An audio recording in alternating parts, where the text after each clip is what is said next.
Pak.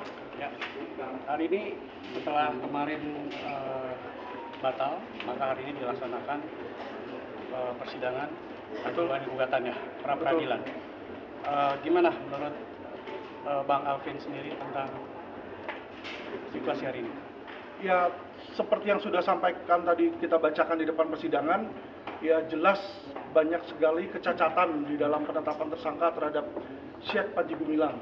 Ya, antara lain dua yang paling krusial adalah penetapan tersangka itu harus dilakukan berdasarkan dua alat bukti ya yang cukup, dan yang kedua adalah untuk seseorang ditetapkan sebagai tersangka haruslah dia memenuhi unsur-unsur pidana secara materialnya, dan bukti yang tertera di dalam P19 kejaksaan ya. Jadi kalau Anda nggak percaya dengan lawyer boleh saja, karena kan dipikir lawyer mungkin membela kliennya kan, tetapi kejaksaan kan lebih netral. Kejaksaan ini menerima berkas dari kepolisian ya, dan diberikanlah petunjuk bukti surat yang bernama P19, kelengkapan formil dan material, dan bisa dibaca di P19 tersebut ya. Dari kejaksaan coba mintakan ke kejaksaan, mintakan ke kepolisian, benar nggak bahwa kejaksaan menulis bahwa satu, belum ada bukti permulaan yang cukup. Tidak ada itu dua alat bukti. Keterangan saksi itu nggak ada yang menyatakan terjadinya pidana. Kedua, jaksa juga menyatakan bahwa perbuatan yang tergambarkan belum menceritakan, belum mendeskripsikan tentang adanya tindakan pidana di sini. Jadi di sini sangatlah rapuh berkas perkara dan penyidikan yang mereka lakukan. Bagaimana mereka lakukan sebuah penyidikan kalau itu belum memenuhi unsur pidana? Ya, dan kedua, kalau sudah memenuhi unsur pidana untuk menetapkan jadi tersangka harus ada dua alat bukti. Belum ada dua alat bukti. Disuruh periksa-periksa dan disuruh periksa ahli TPPU. Dia pun juga belum periksa ahli TPPU di sini ya. Jadi ini saya bongkar aja isi dari P19. Yang mana P19 itu adalah surat yang diberikan oleh kejaksaan kepada kepolisian untuk dilengkapi. Ya, jadi kalau kita mungkin berbohong, jaksa nggak mungkin berbohong kepada kepolisian.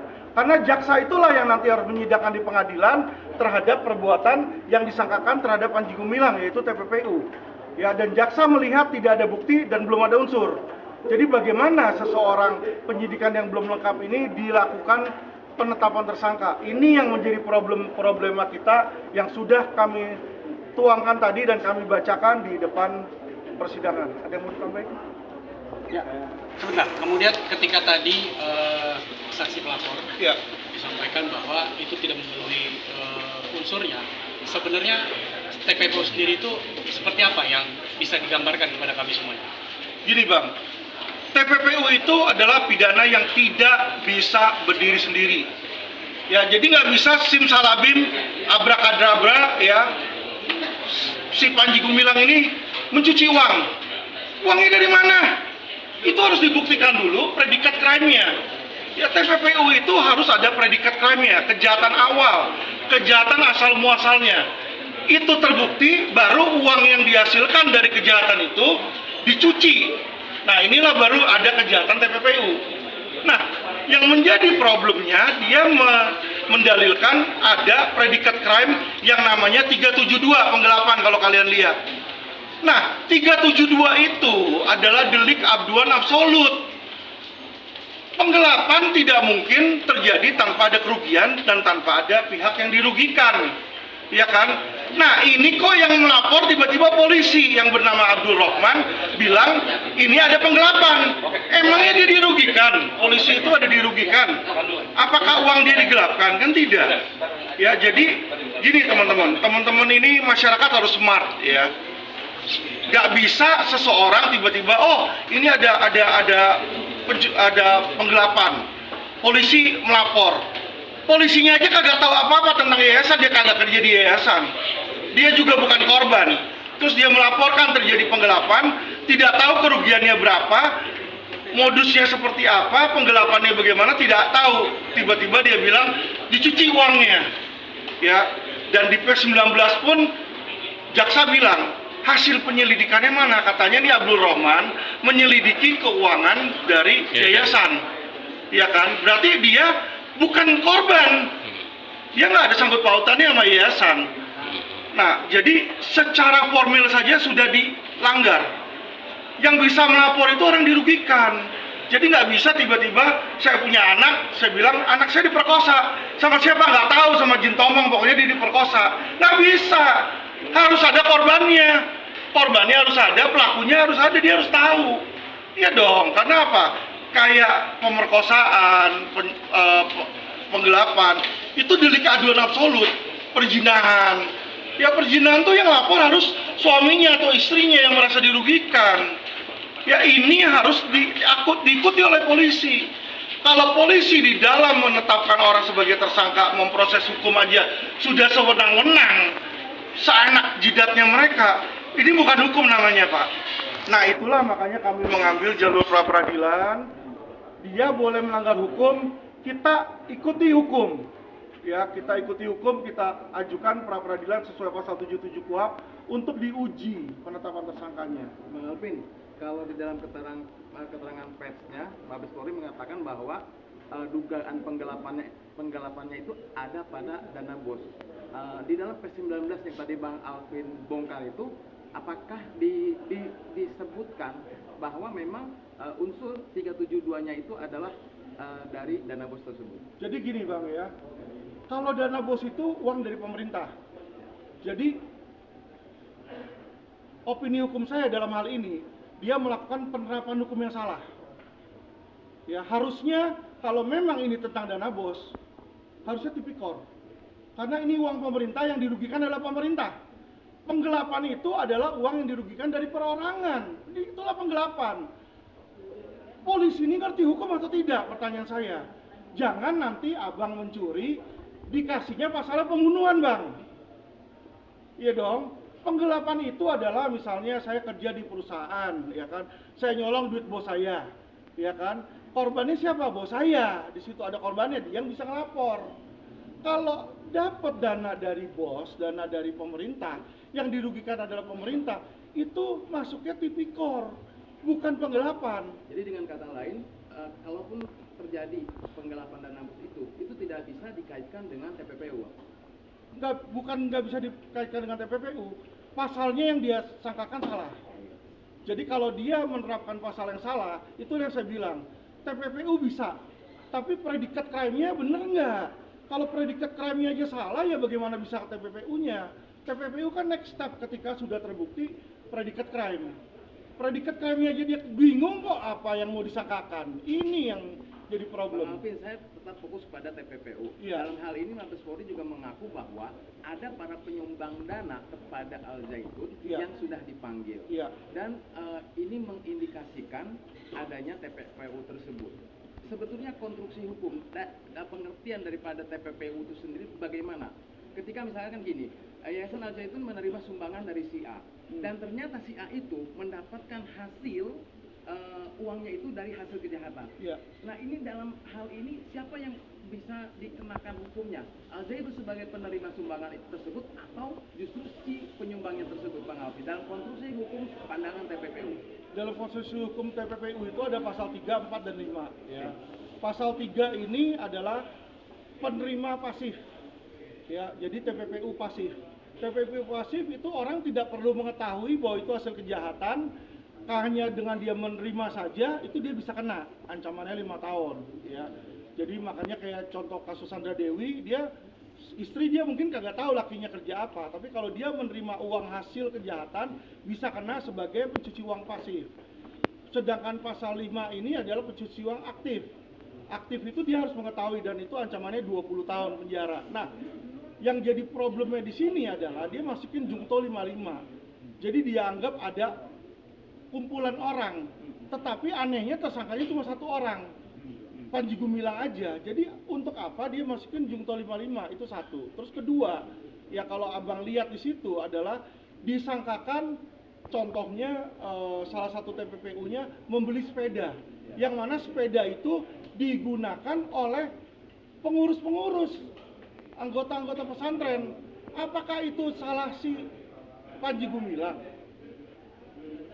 Yang menjadi TPPU itu kalau ya kan uang itu misalnya kayak contoh uang hasil pidana timah, ya kan, masuk ke money changer.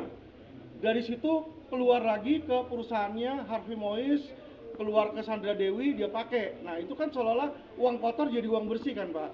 Kalau ini kan uangnya ini, asetnya ini tetap ada di yayasan, walaupun itu di dalam berbentuk emas batangan, dalam bentuk sepeda, kecuali emas batangannya dipakai sama si Panji Gumilang, dijadiin kalung gitu, dibawa 5 kilo di situ. Nah itu baru dia pakai kepentingan pribadi. Tapi kalau cuma misalnya dibelikan emas batangan, logam mulia, itu kan bisa aja dia menyimpan uang, daripada dia simpan dalam bentuk rupiah yang terus turun, dia simpan ke dalam bentuk emas. Nah ini harus dibuktikan dulu. Itulah Pak yang terjadi di P19 Kejaksaan. P19 Jaksa bilang kepada polisi, apakah uang atau aset ini dipakai oleh Panji Gumilang atau tidak. Ya, dan sepedanya itu pun tidak terbukti dipakai oleh Panji Gumilang. Masa dia pakai puluhan sepeda, kan nggak mungkin. Itu kan dipakai untuk memang kebutuhan pengurus-pengurusnya di pesantren tersebut. Ya, jadi inilah gimana mereka tuh mencari-cari ya kesalahan seseorang yang sebenarnya nggak salah. Harusnya mereka klarifikasi dulu dibanding dia langsung ditetapkan sebagai tersangka terus memaksakan bukti. Ini yang jadi problema, Pak. Kalau di dalam sumbangan itu sebuah pesantren itu dari orang-orang umum kan sudah biasa Pak. Iya. Itu pandangan hukum sendiri bagaimana itu? Gini ya Pak ya. Ini sebenarnya bisa menjadi Pandora box Pak. Kenapa? Saya masih beryakin dan berpendapat bahwa Al Zaitun itu salah satu yayasan yang mungkin terbersih dan terbaik dalam mengelola keuangannya. Ya, karena kita melihat nggak ada tuh Panji Gumilang beli private jet, ya beli kapal pesiar, ya kita bandingkan dengan yang lain. Kalau kita berani menantang Mabes Polri, berani nggak Mabes Polri mengaudit pesantren-pesantren lain di Indonesia? Yayasan-yayasan yang lain diperiksa dong semuanya dong. Saya yakin banyak yayasan di luar sana ya yang keuangannya lebih berantakan dan lebih parah. Berani nggak Mabes Polri memulai hal tersebut? Katanya kan equality beholder law. Jangan cuma Al Zaitun aja atau Syekh Panji Gumilang aja yang usianya udah sepuh, yang orangnya sudah tua di situ 78. Berdasarkan undang-undang aja Pak, kita udah tahu Undang-Undang Nomor 1 tahun 2023 tentang KUHP yang baru. Orang yang sudah berusia 75 tahun ke atas sudah tidak layak dipidana, sudah tidak bisa dipidana. Itu ada undang-undangnya, itu DPR yang bikin. Dan itu pemerintah sudah langgar terhadap Syekh Gumilang. Apakah itu bukan pelanggaran HAM? Pertanyaan saya. Ya, jadi inilah kenapa saya tergerak untuk membantu Syekh Panji Gumilang. Walaupun kami berbeda agama, saya melihat beliau dijolimi. Ya, dan saya tidak bisa diam. Kriminalisasi. Bang Alvin, dalam P19 yang dikembalikan itu apakah ada dugaan atau yang disangkakan oleh penyidik terkait undang-undang yayasan? Ada. Karena kalau tidak salah kan selain dijerat dengan TPPU juga dijerat dengan undang-undang Betul. yayasan seperti itu. Dan tadi sudah saya jelaskan di depan persidangan bahwa untuk undang-undang yayasan tidak bisa dilakukan proses tanpa terlebih dahulu ada penetapan pengadilan. Dan mereka nggak punya penetapan pengadilan, jadi gini loh. Jadi harus berdasarkan surat petunjuk. Lah iya dong, ini kan yayasan. Yayasan itu kan badan hukum ya. Nggak ada orangnya, jadi diduga yayasan ini melakukan PPPU nih yayasannya, ya kan? Yayasan siapa? Ada pengurusnya A, B, C, D atau siapanya di situ. Nah itu harus ditetapkan dulu di pengadilan siapa yang melanggar. Baru di situ dilakukanlah penyidikan. Itu udah tertulis di Undang-Undang Yayasan. Bagaimana seorang kepolisian yang katanya taat hukum, pelindung pengayom masyarakat, tapi tidak mengikuti hukum, main asal tabrak aja, nggak boleh dong kalau kayak begitu namanya. Itulah yang dinamakan kriminalisasi dan jolim. Ya, dan disinilah makanya kami berteriak dan melakukan pra-peradilan. Ini biar masyarakat tahu nih ya. Saya nggak membela Panji Gumilang dengan membabi buta ya. Ini ada undang-undangnya, baca undang-undang yayasannya. Tadi saya sudah bacakan di situ bahwa harus ada penetapan pengadilan. Tanyakan kepolisian, ada nggak penetapan pengadilannya?